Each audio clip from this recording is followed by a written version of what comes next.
respected the process, but he's just gone above and beyond in terms of researching the bigger picture, just really understanding the system. He's almost as good as John at Augment right now, but John had a little bit of a head start, so it's not quite that fair. And just connecting the things. Brad has been a great evangelist. He was giving a talk about Dojo storage, which is one of his personal projects at the Ajax Experience in San Francisco. And he completely hijacked his own talk, and he's like, anyone want to hear about the HyperScope?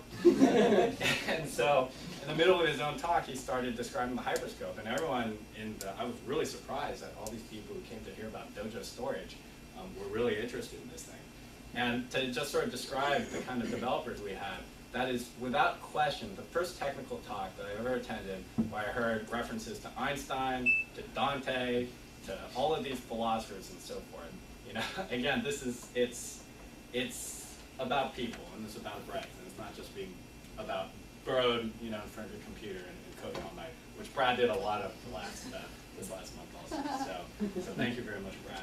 And then, of course, there's Mr. Engelbart over there, Dr. Engelbart, who has been, you know, he's been my professional inspiration. The reason I started my company 4 years ago. He's been a mentor and a friend, and you know, we're very happy to be able to do this with you. So thank you so much for everything and for putting this together. I put together a little token of gratitude to the 8 people that I just mentioned. We're a little bit of an uptight group. You know, you could tell this from all of you know us. So, and of course, I want to make sure we captured how uptight we actually were in real life. So, so I put together some T-shirts for you guys. On the front of these T-shirts, there's a quote. It's an Alan Kay quote, who is a disciple of Doug's, and he said, "The best way to create the future is to invent it." And then there's a picture of all of us looking very serious on the back. The future is in good hands. So I have one for all of you. So thank you again, guys. It's been great. Okay, so without further ado, let us talk about HyperScope. All right. Let's see if the Mac is any better than the PC. There we go. Okay. I'm going to talk a little bit about what the HyperScope is, and then I'm going to talk about the bigger ideas, the really important points that we want to get across about the HyperScope.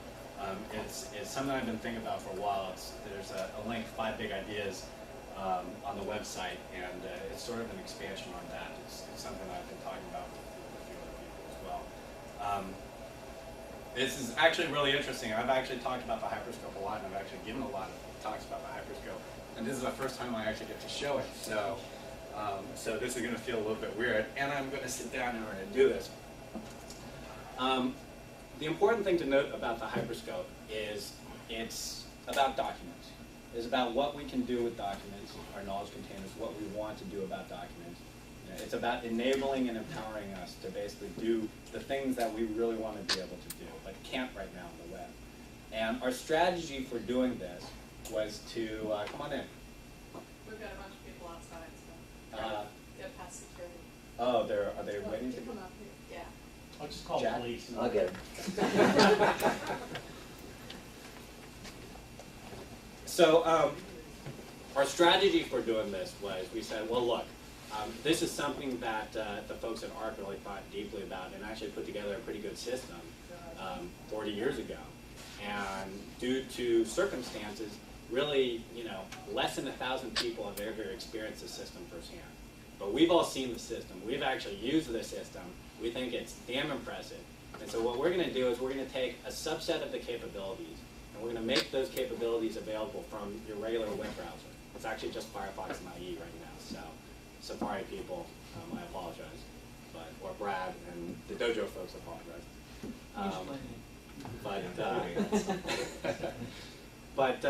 So what we decided to do was we were going to take a core subset of those features, and what we were actually going to do was we were going to replicate some of the user interface stuff as well, to the extent possible. One of our design principles was actually, when in doubt, do it the old way. So we actually intentionally avoided innovation. We only innovated basically when we were forced to. And again, the reason for that and some of the underlying philosophy about it is that it's very easy to take a cursory look at a system and be like, oh, that's a stupid feature, that's a bad way of doing it, I can do it 15 times better. And you really can't know a system or really understand what's good or bad until you've immersed yourself in it. And so we said, we're going to immerse ourselves in it, and we're going to give other people the chance to immerse themselves in it. And if there is a better way to do it that people have discovered after doing it the old way, then we'll do it the better way. But let's experience it the original way first and go from there. One of the ways that we had to innovate, being in a web browser, was, and also having to deal with just random people coming on board and seeing the HyperScope for the first time and not getting completely flustered, is we had to basically create a user interface that looked as much like a regular web page as possible, but then also gave you a few little user interface things that you could play around with. So, welcome everybody, just come on in. What we have here is the HyperScope, and the HyperScope, as you can see, just looks like a regular web document, which it essentially is. It's actually an OPML document that controls into HTML. It is a hierarchical document, right, because it's based on OPML, which is an outlining mode. And we've got, in addition to being able to scroll through the document, there's not much here, as you can see, or at least it looks like there's not much here. We can do a couple of things. We can change the views. So, for example, right now, if I click on View Specs, you can see that there are blank lines between each paragraph. I can turn the blank lines off, right, and the blank lines go away. You can see the infamous purple numbers here on the right. If I don't like them, and I know a lot of people don't, you can turn those off. And the purple numbers have gone away. So one of the things that you can do is you can change your views, and it's pretty straightforward if you just use the button. The other thing that you can do within the HyperScope is you can move around the document. This particular document isn't very interesting, so I'll show you another document where it is interesting. But if I click to jump, and I want to move to this first node right over here, which is labeled 1, I can go ahead and say I want to go to the first node of the first paragraph and click OK. And lo and behold, it's on the first node. I can go back to the original document, and sorry, it's a little bit slow on my machine, but there we go. This is the original document. So, what else can you do with the system? Well, you can actually do a lot with these buttons over here, the jump and the view spec buttons, but I'm actually not going to show that to you. What I'm going to show to you is the advanced mode, or what we call the turbo mode. I may go a little fast for folks, but just please bear with me. There's a reason I'm going to be demonstrating the turbo mode and not the browser mode for this particular sake. So let's talk a little bit more. I showed you some features. Let's talk a little bit more about some of the features that are available here. So what are the features? So what we have here is a HyperScope version of the Doug's 1962 paper. If you haven't read the paper, highly recommend it. It really establishes all of the core ideas, the things that are really sort of fundamental to why all of these things happen in the first place, why all these innovations happen in the first place, and what we're going to be doing about it. So we created a HyperScope version of it, and as you can see, it's just like a web link, right? This is just like a regular web page. And so I can go and open that link, which I will go ahead and do. In another tab, it's just another regular browser link. And what we have here is the 1962 paper. What you see in this particular paper is that all we see is a table of contents. Right? What's actually going on here is we can actually, this is actually the full document, but what we've done is we've turned on a view that only shows the top level sections in this particular document. This is a basic outlining feature, right? So we've got this table of contents view of the 1962 paper. So what can we do with all these documents? Well, one of the things that I mentioned before was sophisticated addressing. So let's talk a little bit about that. Purple numbers. Some of you folks have seen purple numbers before. You've wondered why the hell they're annoying your screen, what they're all about. The purpleness of the purple numbers was never important. What was important is the fact that each of these different nodes, or each of these paragraphs, had an address, and that we can actually point to those addresses, we can link to those addresses, we can jump directly to those addresses if we want to be able to do that. And so, for example, right here, if I turned on the purple numbers, then you can see that each of these have an address. This particular address is actually called a location number. There are 3 kinds of granular addresses within HyperScope. One of them are location numbers, which indicates the position of the node on the document itself. And so the first subnode of the second node, for example, or the first paragraph of the second section would be 2A, right? Basically, you alternate between numbers and letters to designate different addresses. The location numbers are not static; they're associated with the structure of the document. And so, if you move paragraphs around, then the location number is going to change based on its actual location. In addition to location numbers, there are static immutable addresses, which we call node identifiers. Those node identifiers stick with the nodes; they stick with the paragraphs. And so, if you link to a paragraph, then it will always go with it. I can show you. Right now, we're looking at the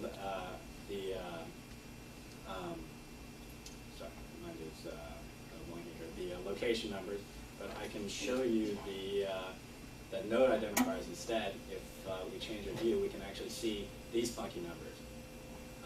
You can see they look relatively arbitrary, and the reason they're arbitrary is that they're assigned at creation, and then they get moved around a little bit. But these numbers are immutable. There's another kind of addressing called labels, which I won't really go into right now, but they're essentially equivalent to, for people who know HTML, they're equivalent to named anchors, right? So I can sit down and define a named anchor in my document and, basically go to that location. So we've got these addresses, and what we can do, they work exactly like purple numbers on the website go. You can click on the purple number, you can copy and paste the link.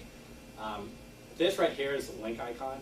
It's really ugly. If there are people in the community who can draw us a nice looking link on, we would really appreciate it, Creative Commons and all of that.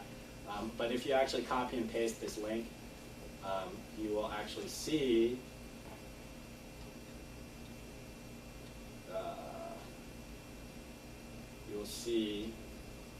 that we've got the purple number there, and we've actually got these view specs here, which I'll talk a little bit more about in a second. So if you ever want a link to if you've got a view of the screen that you're looking at, and you want to be able to link to that view or send that address to someone else, you can always get that address by using this link icon here. One of the things that a lot of people don't like about purple numbers is that they're there. They don't necessarily want to see them, and that is actually a fault of our purple number implementation, actually. In the original augment system, and hence in HyperScope, you can actually turn off purple numbers, and purple numbers are turned off by default. So we can turn off purple numbers, and voila, there are no more purple numbers anymore to get into play. So you can really see what this next feature, which I think is important, which is view specifications. So view specifications are exactly what they sound like. You basically want to specify the view of a document. One of the things about views, and again, this is a common outlining feature, is you want to be able to basically open and close nodes, basically see different things. So for example, I'm looking at this file, right, and I'm seeing only the top level of heading space. This is basically a table of contents view of this. If I want to see the next level, I can go ahead and say, show me another level of documents, and there you go. I've opened another level. I can close a level. I can do this all day and get whatever I want to do. The other thing that's interesting about HyperScope is that you can do line clipping as well. You can say, in addition to just seeing 3 levels of the document, which I'll go ahead and do, you can also show multiple lines. So let's go ahead and show 2 lines of this document.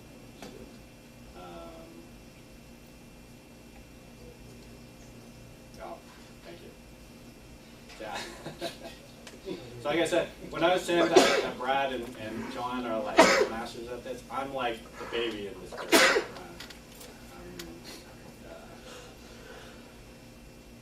we go. So we're actually looking at 3 lines of the documents here. So you can see 2 levels of the document, and you can actually see the first 3 lines of every paragraph. Really a useful feature. Actually, this was one of the features that I didn't think was necessarily that important for this particular release, and I was dead wrong about it. I think I find myself using it all the time when I'm skimming documents and I just really want to see some content quickly. So you're able to basically control lines back and forth. Dean, we lost the video.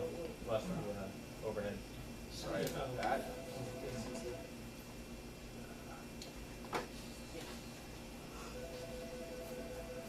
That's another fuse back. Part of that's right, the pause key. Another feature here is the ability to just look at a branch. Mary, For those of you, so I'm Fine. using terminology I'll that's call you basically back later. associated with trees, right, in computer science. So a branch of a tree would basically be like a heading and everything underneath the heading. So if I want to just look at, we've got this this general section right here, which is a subsection of the first section, which is introduction. And what I want to be able to do here is, sorry, it's a bit slow. What I want to be able to do here is,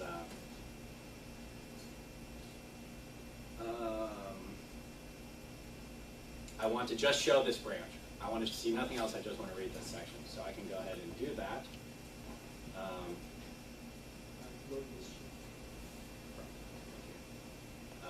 So I'm going to go ahead and do that. And so what I've done is I said, okay, oh, whoops, I typed in the wrong address.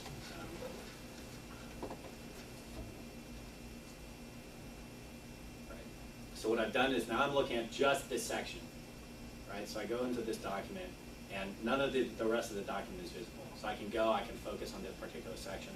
You know, one of the interesting things I find about Macintosh software, like there's this whole movement right now going on about productivity, right, and how we can make our applications more productive. And there are all these nifty little Mac applications, and there's some Linux ones, there are probably some Windows ones as well. And what these applications do is they basically blank the screen.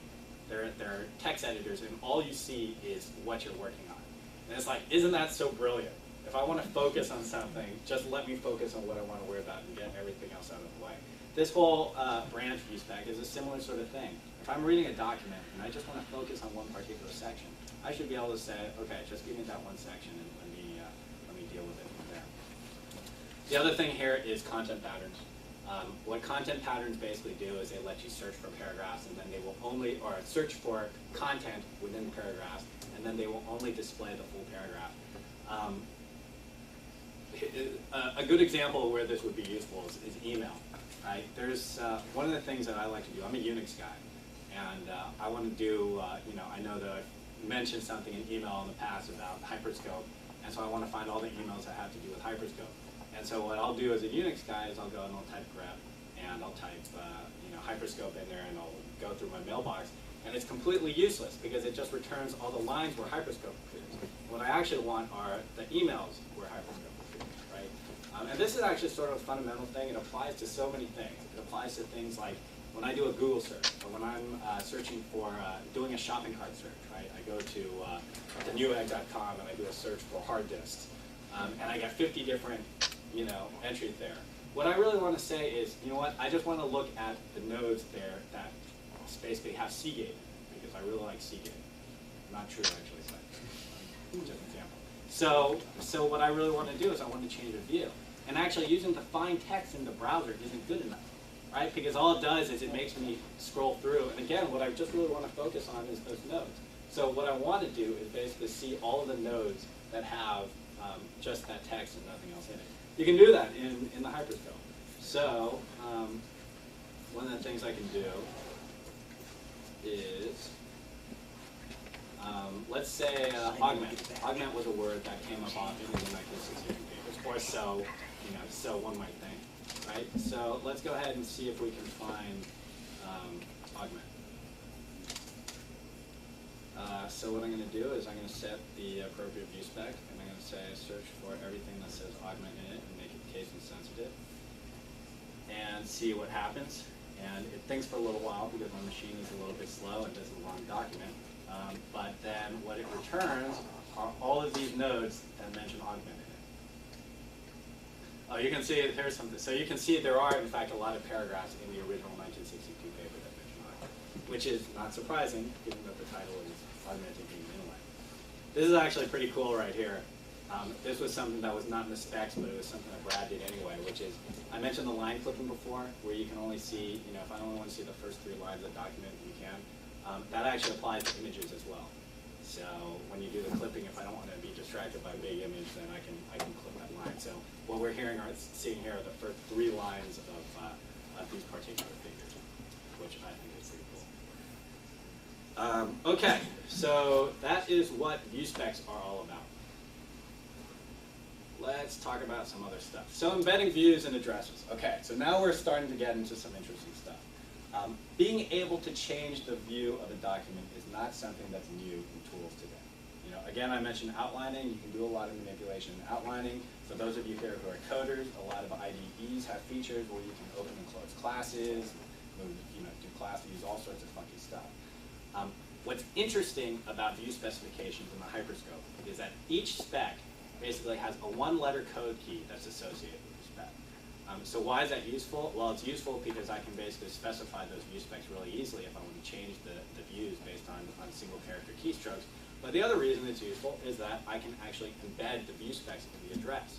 So one of the things about addresses is that when we talk about web addresses, we're talking about addresses to points in a document.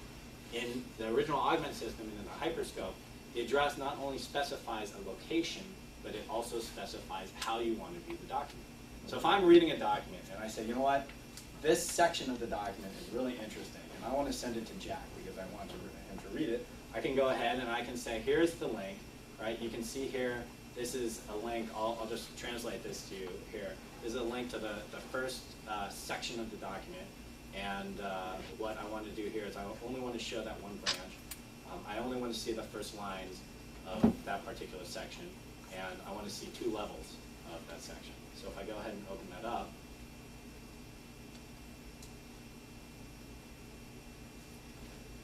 here we go, right? This is the first section. It's only showing me the first section, the first line of every paragraph, and it's only showing me the first 2 levels. So the ability to embed views in addresses is actually a really useful capability.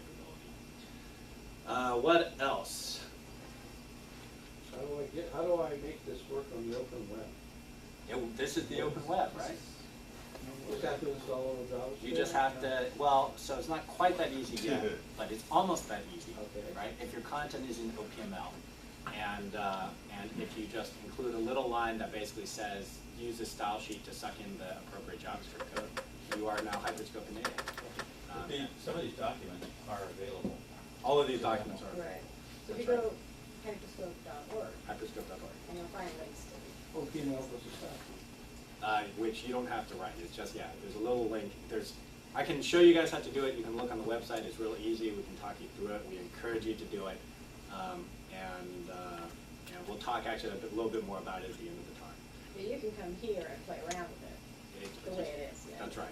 That's right. Yeah, You as can a come. reader, You don't have to it's download an easy jump. That's right. That's right. One of the big ideas, I'll jump a little ahead of myself here, is that, Well, you know, don't. well, I will, because since we're talking about it, these are the sort of capabilities. It's not useful if it's just on a piece of software, right? What we really care about is interoperability. We care about universality of features that are useful to people.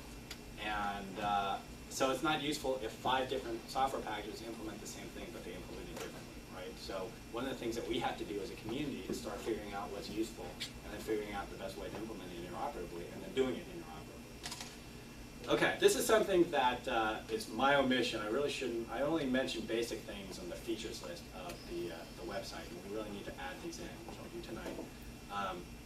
One of the features of HyperScope, which is exceptionally cool, are inclusions, or what Ted Nelson calls transclusions. For those of you who don't know what a transclusion is, it's very straightforward.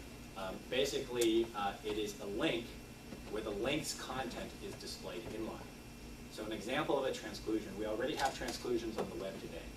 An example of a transclusion is the image tag, for those of you who know HTML. When you put an image tag, Or an iframe? or an iframe, right? Whenever you use any of those things, what you're doing is you're including a URL, and what the browser does is it gets the content of that URL and it displays it inline. Why is that useful? Why is it better than the cut and paste? Because it maintains the link, right? We're talking about, okay, my brain just fried on me here. We're talking about traceability. We're talking about being able to go to the original source. We're talking about not having the errors, the whole operation game where we start cutting and pasting and editing sort of things. Transclusion is a really powerful feature. One of the problems with transclusion, there are tools out there that have transclusions. A lot of wiki implementations have transclusions out there. Things like spreadsheets, transclusions, even though they're not called that, that's a fundamental capability in a spreadsheet. One of the reasons why we've never seen transclusions wide scale on the web is that we didn't have granular addressability. It's not that useful to be able to transclude entire documents. What we really want to do is transclude a paragraph or a sentence, or at least a section of the document. So we've got that. We can do transclusion. One of the interesting things about being based on OPML, our file format is OPML, which is a standard XML vocabulary for outlining, is that OPML actually has a transclusion tag or an inclusion tag. And so we just use the inclusion to implement that. And I can actually turn on the transclusion. And what you were seeing before was the address. And what we're actually seeing now is the transcluded content. This is actually a paragraph in the augmented human intellect code. And literally what this software just did is it went out on the web, it got the right paragraph, and it just incorporated it there. You can see that the color of the purple member chain. What is that? Is it brown? Orange? It's different. Murky brown. Murky brown. So Not murky, it's non-purple. If you see a non-purple number, then it's actually a transclusion. And if you hover over, you'll see. Yeah, if you hover over it, you can actually see included branch from, and it shows you the address. So each of your purple numbers, if it's one of the immutable ones, is part of the document's namespace, and that's indicating it's from a different namespace. It's actually more complicated than that, and you and I can talk about that afterwards. And I have a question on your comment on his comment. Sure. Okay, we can talk about that. Immutability. Immutability? You were asking what that is? Okay. Immutability means it doesn't change. Mutable means change, so immutable means it doesn't change. Meaning that if a paragraph has an address, that address never changes, even if you change the paragraph. You mean it can be removed, but not changed? It can go away. No, it can't go away. Oh, the paragraph can go away. The paragraph could go away, but that address will not get reused. Once you use up an address, the address is gone. Is that some kind of a pseudo-random number? Oh, we can, it's not random. We can talk about that. We can talk about Afterwards. Anyone who wants to talk about the nitty gritty, we've got lots of people. We've talked a lot about it amongst ourselves. Can one edit included branch? There is no editing capabilities in the HyperScope. The HyperScope is a browser-only subset of the augment capabilities. Currently. One of the things we certainly want to do at a later date is implement the editing capabilities. But we also don't see the augment editing capabilities as the only way to edit content. There are great ways to edit content. Actually, you can just use the radio userland tool, the outliner that Dave Weiner created for OPM, and that's what it uses OPML as its file format. You can generate OPML using his tool, or any tool that generates OPML, and just plug it into the HyperScope. You just have to add the style sheet line, and it'll work. So it's really easy to use existing editors for that. We think the potential is much greater than that. We've seen some web-based outliners that some companies are working on. I'm not aware of any open source versions, but if you know of them, I'd like to talk to you. There's TiddlyWiki, which is pretty cool. There's all sorts of really cool stuff that people are doing with editing in JavaScript. And there's no reason why those particular interfaces to editing content can't be integrated with the HyperScope itself, or at minimum HyperScope